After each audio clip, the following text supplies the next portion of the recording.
कहानी स्टार्ट होती है और हमें एना नाम की एक लड़की को दिखाया जाता है जो कि कैलिफोर्निया यूनिवर्सिटी से ग्रेजुएशन की पढ़ाई कर रही है। एना अपनी फ्रेंड कैट के साथ रहती है जो कि न्यूज़पेपर के लिए आर्टिकल लिखने का काम करती है। कैट को आज एक बहुत बड़े बिजनेसमैन जो कि सिर्फ 27 साल का है उसका इंटरव्यू लेने के लिए जाना है, पर कैट की तबीयत खराब होने की वजह से वो अपनी फ्रेंड एना को वहां पर भेजने का फैसला करती है। अब कैट एना को कुछ सवाल लिख कर देती है जो उसे उस बिजनेसमैन से पूछने हैं, इसलिए एना उन सवालों को लेकर उसके ऑफिस पहुंच जाती है। इसके बाद हमें उस बिजनेसमैन को दिखाया जाता है जिसका नाम क्रिश्चियन है।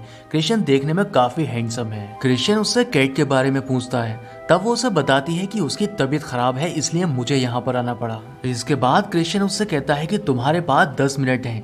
10 मिनट के अंदर तुम्हें जो भी सवाल करना है तुम कर सकती हो। इसलिए एना उससे सवाल करना शुरू कर देती है, पर क्रिश्चियन उसके बहुत सारे सवालों के जवाब नहीं देना चाहता था। अब एना को क्रिश्चियन से सवाल करते हुए 10 मिनट से ज्यादा हो चुके थे, पर क्रिश्चियन उसकी मासूमियत में इतना ज्यादा खो चुका था कि उसे टाइम का पता ही नहीं चलता है। लास्ट में एना उससे एक सवाल करती है कि क्या तुम गे हो, पर क्रिश्चियन उससे मना कर देता है। लेकिन क्रिश्चियन समझ जाता है कि ये सवाल उसकी फ्रेंड कैट का नहीं बल्कि वो ये खुद जानना चाहती है। इसलिए क्रिश्चियन उससे कहता है कि तुम्हारे अंदर जो भी सवाल हैं तुम मुझसे कर सकती हो। पर तभी यहाँ पर क्रिश्चियन की सेक्रेटरी उसे मीटिंग के लिए बुलाने आ जाती है, लेकिन क्रिश्चियन अभी भी उससे बात कर रहा था। वो उससे पूछता है कि ग्रेजुएशन के बाद तुम क्या करना चाहती हो। तब एना उसे बताती है कि मैं कोई नौकरी देखकर यहीं पर सेटल होना चाहती हूँ। इसलिए क्रिश्चियन उससे कहता है कि अगर तुम चाहो तब हमारी कंपनी में ज्वाइन कर सकती हो। अब एना यहाँ से जाने लगती है, लेकिन क्रिश्चियन उसे रोककर उससे पूछता है कि मुझे उम्मीद है कि तुम्हें तुम्हारे सारे सवालों के जवाब मिल गए होंगे। पर एना उससे कहती है कि तुमने सिर्फ 4 ही सवालों के जवाब दिए हैं। इसलिए क्रिश्चियन एना से सवालों के पेपर को ले लेता है। घर आने के बाद एना कैट को बताने ही वाली थी कि क्रिश्चियन ने सिर्फ 4 ही सवालों के जवाब दिए हैं, लेकिन तभी कैट उसे बताती है कि आज तुमने बहुत अच्छा काम किया है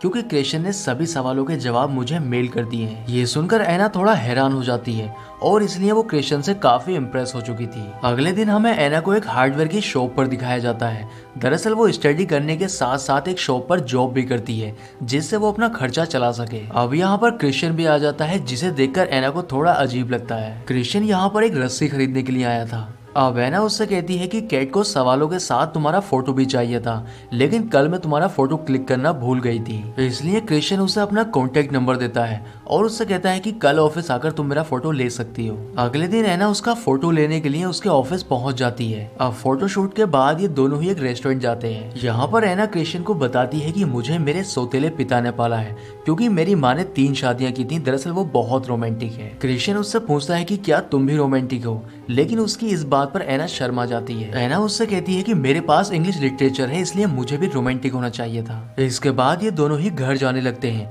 लेकिन घर जाने से पहले एना क्रिश्चियन से पूछती है कि क्या तुम्हारी कोई गर्लफ्रेंड है, पर क्रिश्चियन उससे कहता है कि इस तरह की बातें मैं किसी के साथ शेयर नहीं करता हूँ। अगले दिन एना जब क्लास में होती है तब उसकी फ्रेंड कैट उसे बताती है कि रात को हम सभी मिलकर पार्टी करने वाले हैं। अब रात को पार्टी में एना काफी ड्रिंक कर लेती है जिससे वो बहुत नशे में हो जाती है। एना के पास जब क्रिश्चियन की कॉल आती है तब वो समझ जाता है कि एना बहुत नशे में है, लेकिन तभी एना के पास एक लड़का आता है जो कि उसे नशे में देखकर उसका फायदा उठाने की कोशिश करता है। वो उसके साथ जबरदस्ती करने लगता है, लेकिन तभी क्रिश्चियन यहाँ पर पहुंच जाता है और उसे धक्का देकर गिरा देता है। अगली सुबह एना की जब आंख खुलती है तब वो एक होटल के रूम में क्रिश्चियन के साथ होती है, लेकिन रात इन दोनों के बीच कुछ भी नहीं हुआ है। जिस पर एना उससे पूछती है कि रात में नशे में थी इसलिए तुमने मेरे साथ वो सब क्यों नहीं किया। तब क्रिश्चियन उससे कहता है कि मैं तुम्हारी परमिशन के बिना तुम्हें हाथ भी नहीं लगाऊंगा। इसके बाद ये दोनों ही घर जाने लगते हैं, लेकिन लिफ्ट में पहली बार क्रिश्चियन एना के करीब आता है, इसलिए एना को ये लगने लगा था कि क्रिश्चियन भी उससे प्यार करने लगा है। अब अगले दिन क्रिश्चियन एना को लेने के लिए हेलीकॉप्टर से उसके घर पर आता है। इसके बाद क्रिश्चियन एना को लेकर अपने घर की ओर चला जाता है। घर जाने के बाद वो एना को एक कॉन्ट्रैक्ट दिखाकर उसे पढ़ने के लिए कहता है।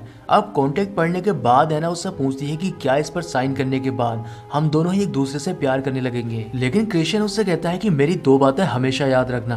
पहली बात ये कि मैं कभी किसी से प्यार नहीं करता हूँ। अब एना उससे दूसरी बात पूछती है, इसलिए वो एना को लेकर एक रूम में जाता है जहाँ पर बहुत सारे फिजिकल रिलेशन बनाने के टॉयज रखे थे। अब एना उससे पूछती है कि क्या तुम मुझसे गुस्सा हो, तब वो उससे कहता है कि नहीं, मैं डोमिनेंट हूँ, मैं चाहता हूँ कि तुम मुझे खुश करो और इसके बदले में तुम्हें बहुत सारा इनाम मिलेगा। इसके बाद क्रिश्चियन एना को उसका रूम दिखाता है। तब वो उससे पूछती है कि क्या हम दोनों एक साथ रहेंगे, लेकिन क्रिश्चियन उससे कहता है कि मैं कभी किसी के साथ नहीं रहता हूँ। अब एना से बात करते समय क्रिश्चियन को पता चलता है कि एना ने कभी भी किसी के साथ फिजिकल रिलेशन नहीं बनाया है। ये सुनकर क्रिश्चियन को बहुत अच्छा लगता है, इसलिए वो उसके करीब आ जाता है। अगले दिन क्रिश्चियन के पेरेंट उससे मिलने के लिए आते हैं, जहाँ पर उसकी माँ एना को देखकर बहुत खुश होती है, क्योंकि उसकी माँ को ऐसा लग रहा था कि क्रिश्चियन ने फाइनली कोई लड़की पसंद कर ली है जिससे वो शादी करने वाला है। अब उसके पेरेंट के जाने के बाद एना कॉन्ट्रैक्ट पर साइन करने से मना कर देती है, इसलिए क्रिश्चियन उसे घर छोड़ने के लिए जाने लगता है। लेकिन रास्ते में क्रिश्चियन एना को उसी कॉन्ट्रैक्ट की एक कॉपी देता है और उससे कहता है कि तुम्हें इसे एक बार अच्छे से पढ़ना चाहिए। घर आने के बाद एना जब उस कॉन्ट्रैक्ट को पढ़ती है तब उसमें बहुत सारे रूल लिखे थे,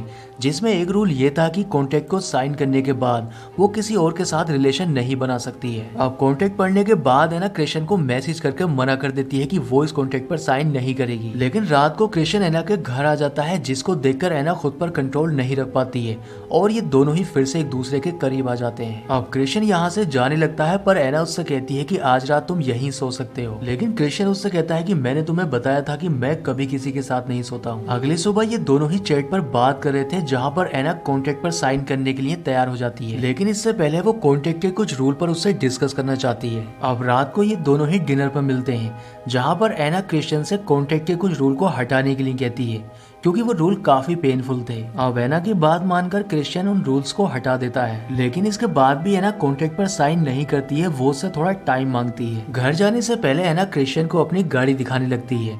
दरअसल उसकी गाड़ी दिखाने का मकसद सिर्फ ये था कि वो क्रिश्चियन को बस ये बताना चाहती थी कि वो कितनी छोटी फैमिली से बिलोंग करती है। घर जाने के बाद एना क्रिश्चियन से काफी दिनों तक नहीं मिलती है, पर एक दिन क्रिश्चियन एना से मिलने के लिए आता है और वो उसको एक गाड़ी गिफ्ट करता है, लेकिन एना उस गाड़ी को लेने से मना कर देती है।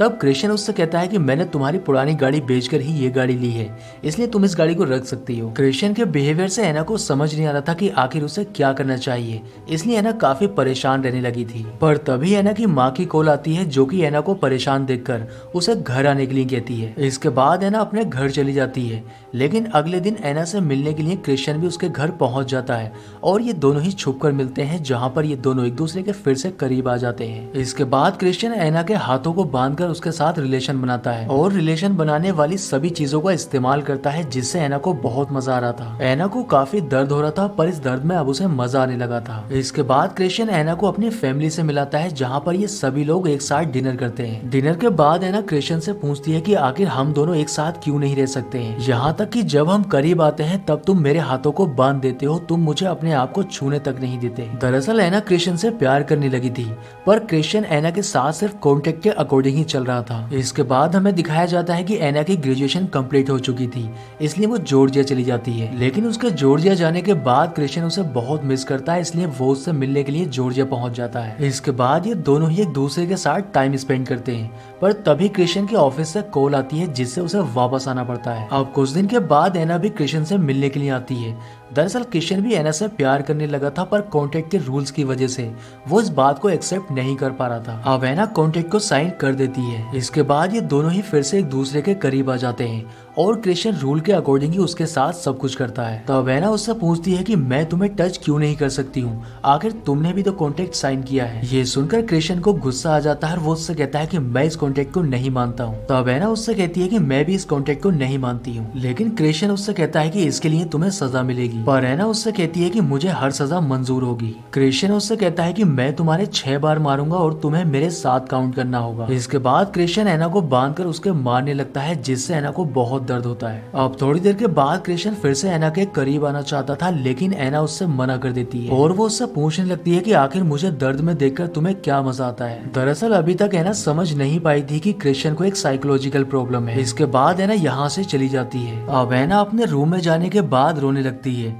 पर थोड़ी देर के बाद यहाँ पर क्रिश्चियन भी आ जाता है। एना उससे कहती है कि तुम जैसा मुझे समझ रहे हो मैं वैसी लड़की नहीं हूँ, मैं तुमसे प्यार करती हूँ। लेकिन क्रिश्चियन उससे कहता है कि तुम्हें प्यार के बारे में नहीं सोचना चाहिए, इसलिए गुस्से में एना उसे रूम से जाने के लिए बोलती है। अगले सुबह एना क्रिश्चियन के पास जाती है और उससे अपनी पुरानी गाड़ी वापस मांगती है, पर क्रिश्चियन उससे कहता है कि मैंने वो गाड़ी बेच दी है। तब एना उससे कहती है कि मुझे उसके पैसे चाहिए, क्योंकि मुझे तुम्हारी गाड़ी की जरूरत नहीं है। ये बोलकर एना यहाँ से चली जाती है और इसी सीन के साथ मूवी का एंड हो जाता है। दोस्तों, आपको इस मूवी का पहला पार्ट कैसा लगा कमेंट करके जरूर बताएं, और अगर वीडियो पसंद आया है तो वीडियो को लाइक और चैनल को सब्सक्राइब जरूर करें। तो मैं आपसे मिलता हूँ किसी नेक्स्ट वीडियो में।